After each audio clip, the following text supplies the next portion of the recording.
Good morning बच्चों। कक्षा 10 में हमने कल चौथा जो है दोहा पढ़ा दिया था तुलसीदास जी का चौथा दोहा पढ़ा दिया था। ठीक, अब उसके नीचे से हमें चौपाई पढ़ानी है। ठीक है, आप लोग पढ़ते रहिएगा। ठीक है, अगर आप लोग पढ़ेंगे नहीं तो फिर आप लोगों की ही दिक्कत होगी। ठीक है, तो देखिए चौथा दोहा है, ये हमने पढ़ा दिया था कि देख देख रघुबीर तर, सुर मनाओ धरि धीर, भरे बिलोचन प्रेम जल फुलकावली शरीर। ये हमने अगले वीडियो में पढ़ा दिया था कि यानी सीता जी जो है वो श्री राम की ओर देख करके सुर मनाओ धर धीर, धर को धारण करके देवताओं को मना रही हैं। भरे बिलोचन प्रेम जल, उनके नेत्रों में प्रेम के आंसू भरे हुए हैं और फुलकावली शरीर, और शरीर में रोमांच हो रहा है। ठीक, ये हमने अगले दिन पढ़ा दिया था अगले वीडियो में। ठीक है, आज उसके नीचे से देखिए चौपाई लिखा हुआ है, नीके निरख नयन भरी शोभा, पितुपन सुमिर बहुर मन शोभा, आह तात दारुनि हठ ठानी, समझत नहीं कछु लाभ न हानि, सचिव सभय सिख दे न कोई, बुद्ध समाज बड़े अनुचित होई।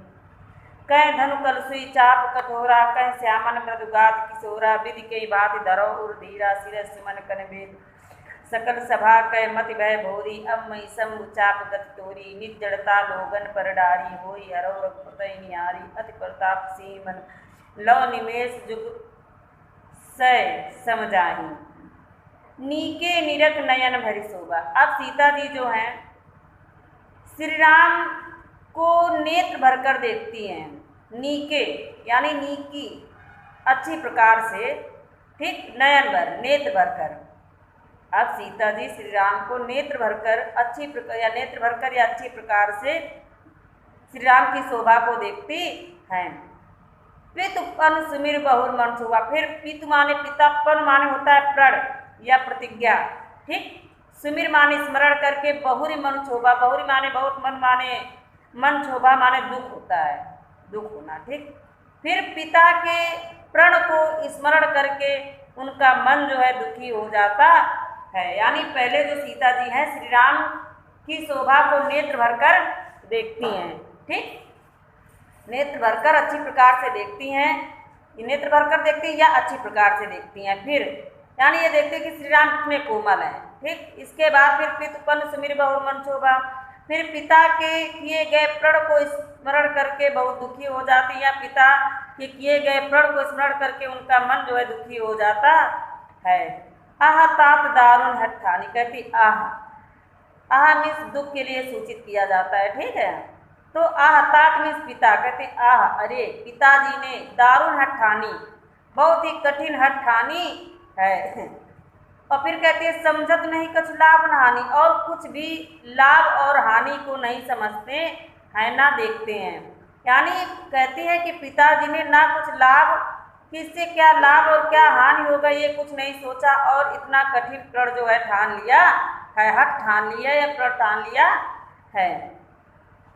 फिर लिखा है, सचिव सभय सिख देई न कोई, बुद्ध समाज बड़ अनुचित होई। सचिव माने होता है मंत्री, सचिव माने मंत्री।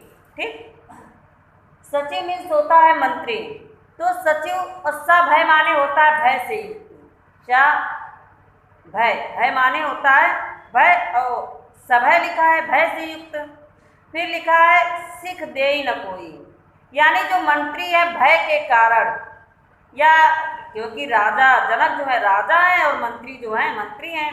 ठीक, तो कहते जो मंत्री लोग हैं वो भी भय के कारण कुछ भी सीख नहीं दे रहे हैं, यानी कुछ भी नहीं कह रहे हैं कि ये जो प्रण आपने किया है धनुष तोड़ने का ये बहुत गलत है, इसको तोड़ दीजिए। ठीक, तो ये सब भय के कारण कोई सीख नहीं दे रहा है। फिर कहती है बुद्ध समाज बड़ अनुचित, बुद्ध माने होता है विद्वान, और समाज माने समाज, बड़ माने बड़ा, अनुचित माने अनुचित। कहते हैं कि विद्वानों की सभा में बहुत बड़ा अनुचित हो रहा है, बुद्ध समाज बड़ अनुचित, यानी यहाँ सारे विद्वान लोग बैठे हैं, विद्वानों की सभा है, समाज है, और यहाँ पर इतना बड़ा अनुचित हो रहा है। ठीक, आगे लिखा है, कहाँ धनु कलुषी चाय कठोरा, कहाँ श्यामल मृदुगात किशोरा। कहते हैं आगे सीता जी कि कहाँ धनु माने धनुष, अब कलुष ही माने होता है वज्र, कलुष ही माने वज्र, चाहे कठोरा कहाँ श्यामल मृदुगत, यानी कहते हैं कि कहाँ ये वज्र से भी कठोर धनुष, कहाँ ये वज्र से भी कठोर धनुष, और कहाँ ये वज्र से भी कठोर धनुष। फिर आगे लिखा हुआ है कि कहाँ श्यामल मृदुगात, मृद माने होता है कोमल और गात माने शरीर। कहते हैं कि कहाँ ये वज्र से भी कठोर धनुष है, और कहाँ सुंदर श्यामल कोमल श्री राम का ये शरीर, किशोर, किशोर में होता है छोटा किशोर, ठीक। तो कहाँ ये वज्र से भी कठोर धनुष, और कहाँ ये सुंदर सलोने किशोर कोमल शरीर वाले श्री राम, ठीक। यानी धनुष इतना कठोर है, श्री राम इतने कोमल हैं, तो ये कैसे धनुष को तोड़ पाएंगे, ऐसा सीता जी जो है मन में विचार कर रही हैं। वो किसी से बोल नहीं रही, सिर्फ अपने मन में ऐसा सोच रही हैं, ठीक है।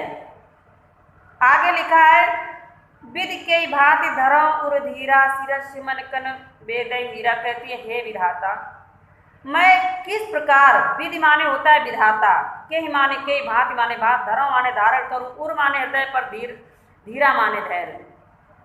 हे विधाता, मैं अपने हृदय में किस भांति धैर्य को धारण करूं, हे विधाता, मैं अपने हृदय में किस प्रकार धैर्य को धारण करूं। शिरस मन कन वेद हीरा। कहती है आगे सीता जी कहती है कहीं शिरस के पुष्प के कण से, शिरस के लिखा है, शिरस माने शिरस, शिरस एक, शिरस का कोई पेड़ होता है, ठीक। उसके सुमन यानी पुष्प से, कण माने कण से, बेधे माने काटा जा सकता है, हीरा माने हीरा। हीरा बहुत कठोर होता है, धातु है, सबसे चमकीली और महंगी धातु है, ठीक है। तो कहते कहीं शिरस के पुष्प के कण से कहीं हीरे को काटा जा सकता है, अर्थात उन्होंने हीरे को धनुष समझ लिया है और श्री राम को शिरस का पुष्प समझा हुआ है। तो कहती है कि जिस प्रकार शिरस के पुष्प के कण से हीरे को नहीं काटा जा सकता, उसी प्रकार ये वज्र से भी कठोर जो धनुष है, इसे कोमल शरीर वाले श्री राम कैसे तोड़ पाएंगे, ठीक। आगे देखिए, आगे लिखा है सकल सभा कै मति भय बोरी, अब मोई समुचा गत तोरी। सकल सभा, सकल माने होती है संपूर्ण, सभा माने सभा, मति माने होती है बुद्धि, भोरी मीन्स भोली या बावली। कहती है इस सभा में जितने लोग बैठे हुए हैं सबकी बुद्धि जो है बावली हो गई है, भोली हो गई है या बावली हो गई है। फिर लिखा है अब मोई समुचाप गति तोरी। कहती है शिव जी के धनुष, अब मुझे तुम्हारी समुचाप, शंभु माने भगवान शंकर होता है, चाप माने धनुष, यानी अब मुझे तुम पर ही विश्वास है, हे शिव जी के धनुष, अब मुझे तुम पर ही विश्वास है। फिर लिखा है निज जड़ता लोगन पर डारी, कोई हरो रघुपति निहारी। निज जड़ता अपनी, वो कहती है कि यहाँ पर जो लोग बैठे हुए सभी चेतन है। चेतन वो होता है जिसमें जीवन होता है, मतलब जो जीवित होता है वो चेतन है, ठीक। जीवन होता है, चल फिर सकता है, बोलता है, वो इसमें चेतन है, आत्मा है, तब तो बोल रहा है, क्यों। तो और कहते हैं कि निज जड़ता लोग पर डारी। कहते हैं कि जड़ता माने होता है जड़, जो बोल ना सकता हो, मृत प्राय हो, ठीक, मृत के मरे हुए के समान हो, ठीक है, तो वो जड़ है। तो कहते हैं कि निज जड़ता लोग, अपनी जड़ता को, यानी इस सभा में जितने लोग बैठे हुए हैं वो सभी चेतन है, वो बोल सकते हैं, उनमें जीवात्मा है, फिर भी वो जड़ बने हुए बैठे हैं। तो कहते हैं ऐसा करिए कि निज जड़ता लोगन पर डारी, अपनी इस जड़ता को, आप तो जड़ हो, बोल नहीं सकती हो, फिर भी अपनी जड़ता को आप इन लोगों पर न्यौछावर कर दो, अपनी जड़ता को इन लोगों पर न्यौछावर कर दो या डाल दो। कोई हरो रघुपति नहीं आ रही, कोई माने हो जाए, हरो रघुपति नहीं आ, और श्री राम को देख करके, श्री लिखा है निहारी माने देखकर, रघुपति माने श्री राम को, होई हरो हल्की हो जाइए, और श्री राम को देख करके श्री राम के शरीर के अनुसार आप हल्की हो जाइए, अपने भारीपन को छोड़ दीजिए और श्री राम के शरीर के अनुसार आप हल्की हो जाइए। अति प्रताप सी मन माही लो निमेष जुग सह सम जाए। अति प्रताप, अति माने अत्यंत, प्रताप माने होता है दुख या संताप। सी मन माही ऐसा सोच विचार करके सीता जी के मन में अत्यंत दुख या संताप उत्पन्न हो रहा है। लौ निमेष जुग सह समनाई, और ऐसा सब कहने में या दुख इतना ज्यादा उनका जो प्रताप है, संताप बढ़ा हुआ है, दुख बढ़ा हुआ है कि ये सब कहने में लौ निमेष, लौ माने होता है क्षण, निमेष माने होता है पलक का झपकना, ठीक। जुग माने एक युग के समान, सम जाई, ऐसा करने में लगा हुआ समय। सीता जी का एक क्षण का जो समय है एक युग के बराबर लग रहा है। यानी ये सब विचार जब कर रहे हैं तो सीता जी का दुख जो है इतना बढ़ गया है कि पलक झपकने में लगा एक क्षण का समय भी एक युग के समान लग रहा है। आगे देखिए, अगला 5वां दोहा है। प्रभु चितई पुन चितौ मही राजत लोचन लोल, खेलत मनसी जमीन जुग जनु विधि मंडल डोल। प्रभु चितई पुन चितौ मही, प्रभु ही माने श्री राम को, चितई माने देखती है, पुनि माने फिर, चितौ माने देखना, मही माने पृथ्वी को, राजत माने होता है सुशोभित होना, लोचन लोल माने होता है चंचल नेत्र, लोचन माने नेत्र, लोल माने चंचल। खेलत मनसिज माने होता है कामदेव, मीन माने होती है मछली, जुग माने युग, जन माने जैसे, और जनु जानो मनो प्रेक्षा अलंकार है, ठीक है।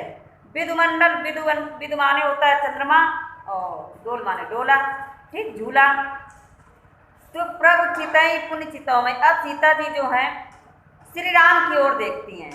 सीता जी प्रभु चितई श्री राम की ओर देखती हैं, ठीक।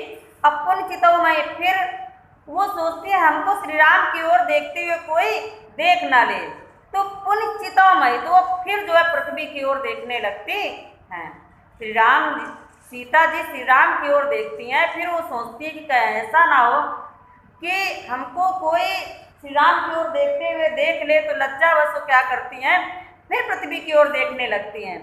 और राजद लोचन लोल, और ऐसा करते हुए उनके नेत्र, चंचल नेत्र ऐसे सुशोभित हो रहे हैं। राजत माने होता है सुशोभित होना, लोचन लोल माने चंचल नेत्र, ऐसा करते हुए उनके चंचल नेत्र ऐसे सुशोभित हो रहे हैं मानो, हमने कहा था जुग जानो मन मानो, ये प्रेक्षा अलंकार में होता है ना, तो इसमें प्रेक्षा अलंकार है इसमें दोहे में, ठीक है। खेलत मनसित मीन जगो जन मीन जानो या मानो, कुछ भी कह सकते हो।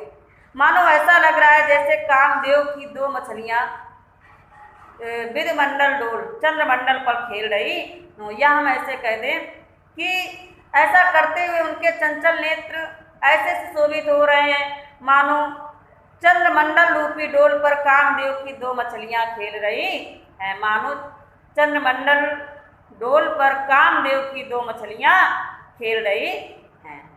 ठीक है बच्चों, तो आज के लिए इतना ही। आगे कल हम फिर इसके नीचे से जो चौपाई है उसको शुरू करेंगे। ठीक है बच्चों, तो आज के लिए इतना ही। Thank you.